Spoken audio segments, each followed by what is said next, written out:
लगातार चौथी बार जीत करके आया हूं महोदय, और मैं समझता हूं कि अगर भगवान जी मेरे साथ नहीं होते तो मैं चुनाव हार के आता।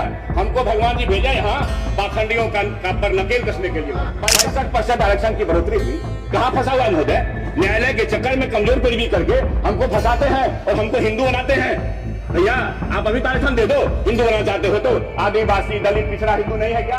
मगर यूजीसी बिल आया, सुप्रीम कोर्ट के आदेश से आया, सर्वे करा कर आया, 118% महोदय, 118% ज्यादती होती है, 100 नहीं 118%। और यूजीसी बिल के खिलाफ समाज के आदर्श होते थे वो तेलिया खाने लगे, तेलीवा खाने लगे महोदय। यही पाखंडवाद है। भगवान राम जी अछूत कुल में पैदा होने वाली, मनुआ द्वारा बनाए गए अछूत कुल में पैदा होने वाली माता सबरी के जूठे बैर खा सकते हैं, मगर भगवान को मानने वाले लोग माता सबरी बेटा चाहे मांझी साहब हो कि राष्ट्रपति कोविंद साहब हो, उनको ना मंदिर जाने देंगे ना और कहीं जाने देंगे महोदय। साल के एनडीए शासन में मेडल नौकरी पर था क्या तेजस्वी प्रसाद यादव का साधुवाद इस सदन को नेतृत्व करना चाहिए? सत्ता पक्ष के एक सुल्फाब के पंख लगा के आए हैं। बिजली बिल माफी इसी सदन में माननीय मुख्यमंत्री जी और हमारे विभिन्न पितामह कोसी सत्र के विजेंद्र बाबू कहते ना बिजली बिल माफी नहीं हो सकती है, मगर आप बिजली बिल माफ करने के लिए मजबूर के पक्ष में तथा सरकार के शिक्षा बजट पर प्रस्तावित बजट के खिलाफ में बोलने के लिए खड़ा हुआ हूँ। आपने समय दिया, इसके लिए बहुत बहुत साधुवाद। हमें इस पंचायत के बड़े मंच से अपने नेता, सामाजिक न्याय के महायोद्धा आदरणीय लालू प्रसाद जी का साधुवाद और धन्यवाद करता हूं। अपने नेता युवा आदर्श तेजस्वी प्रसाद यादव जी का धन्यवाद करता हूं और हमारे बगल में बैठे हुए हमारे सचेतक साहब का धन्यवाद करता हूं। महोदय, शिक्षा के बारे में जितनी बात की जाए बहुत ही कम होगा। शिक्षा एक व्यक्ति के जीवन, परिवार, समाज और राष्ट्र के अंधकार को दूर करने का सबसे सशक्त माध्यम है महोदय। ऐसे में अगर शिक्षा किसी भी कारण से कमजोर पड़ती हो तो ये घोर चिंता का विषय है महोदय। मैं अध्यक्ष महोदय आपके माध्यम से सरकार के संज्ञान में लाना चाहता हूं और इस बात को, चूंकि जो चिंताजनक स्थिति पैदा हुई है, इस बात के लिए पक्ष और विपक्ष सब लोग को एकमत होना चाहिए कि आखिर ये जो नशा बेशुमार फैले हैं, 1.5 साल की बच्ची के साथ कल हमारे यहां बलात्कार हुआ और उसके प्राइवेट पार्ट में रॉड छोड़ दिया। 2 साल की बच्ची, 4 साल की बच्ची, 6 साल की बच्ची, ये क्या हो रहा है महोदय? और सरकार को विशेष रूप से इस मामले में पहल करनी चाहिए। इसमें मैं उम्मीद करता हूं कि सारे विपक्ष का आपको सहयोग मिलेगा कि आखिर ऐसा हो क्यों रहा है, ये बातें आ कहां से रही है। अगर हम आर्थिक सर्वेक्षण का जो प्रतिवेदन है बस 25-26 का, इसको देखेंगे महोदय तो तालिका संख्या 12-14 पेज संख्या 425 स्पष्ट है कि नामांकन प्राथमिक स्तर पर कमजोर हुए हैं।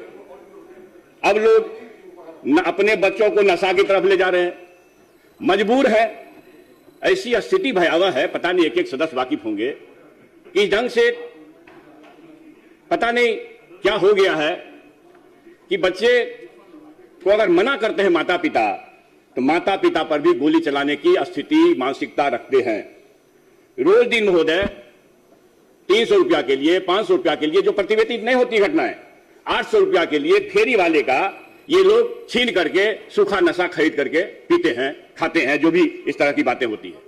तो ये महोदय अगर इसको हम आपके सामने है, मैं पटल पर रख दूंगा कि 23-24 के अपेक्षा 24-25 में 7,49,000 बच्चे कम नामांकित हुए प्राथमिक स्तर पर। कहां जाएंगे? नशा में लोग जा रहे हैं तो होगा क्या?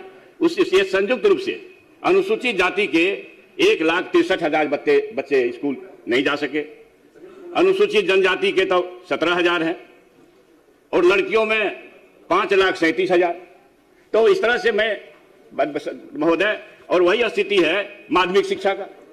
माध्यमिक शिक्षा का क्या है? नामांकन में कमी, लड़कों में तो कम है 32,000 है, लेकिन अनुसूचित जाति में 1,69,000 है। उसी ढंग से उच्च प्राथमिक में अनुसूचित जाति में 1.55% है, जबकि आंकड़ों की कलाबाजी होती महोदय। सबको पता है, सरकार कुछ कलाबाजी दिखाती है, करती है, आंकड़ों को मिलाती है, सब काम करती है। उसी ढंग से महोदय प्रारंभिक सभी तरह के प्रारंभिक विद्यालयों में महोदय स्थिति और भयावह है।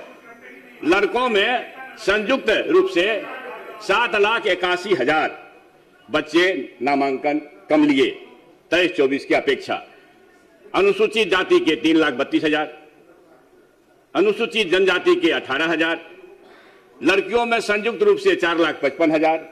इस तरह से महोदय ये नामांकन में कमी दर्ज की गई है महोदय।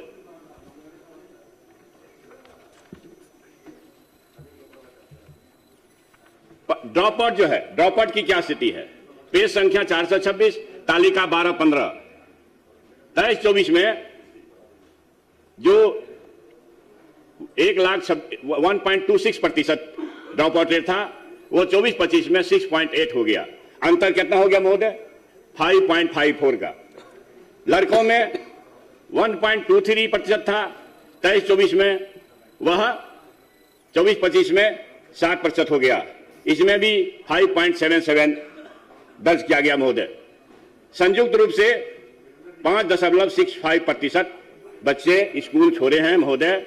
इस तरह से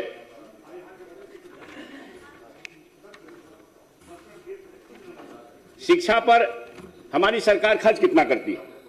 शिक्षा पर हमारी सरकार महोदय कुल जीडीपी का महाराष्ट्र खर्च करती है 1.65%।